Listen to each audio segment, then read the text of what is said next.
बूढ़ी माँ की दर्द भरी कहानी। 3 साल हो चुके थे बेटे को अपना घर छोड़कर विदेश में बसे हुए। इन 3 सालों में बूढ़ी माँ और ज़्यादा बूढ़ी हो गई थी। 75 वर्ष की उम्र में सुलोचना देवी की याददाश्त काफ़ी कमज़ोर होती जा रही थी। उन्हें रोज़मर्रा की चीज़ें याद ना रहती, लेकिन जो उन्हें हमेशा याद रहता वह था उनका बेटा। दिन हो या रात, एक पल भी ऐसा न होता जब उन्हें अपने बेटे की याद न आती। दूसरी तरफ बेटा था जो साल भर में एक आध बार अपने माँ को फ़ोन कर लिया करता और 1-2 मिनट से ज़्यादा बातें भी ना किया करता।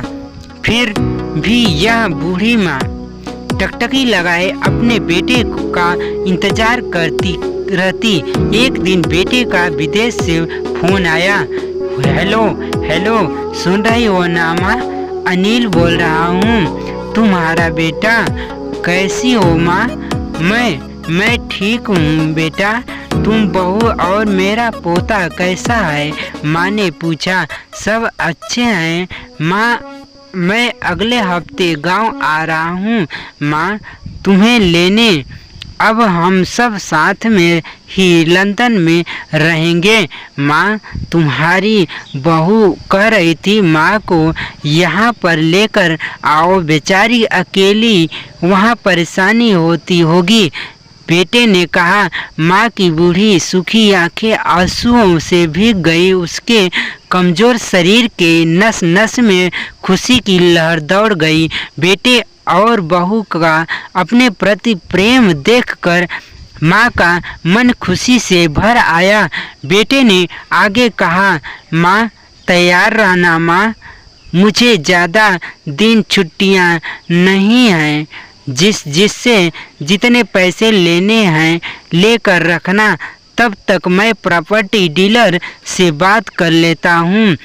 घर के लिए माँ ने पूछा। हाँ माँ, गांव का घर हमें बेच देना पड़ेगा।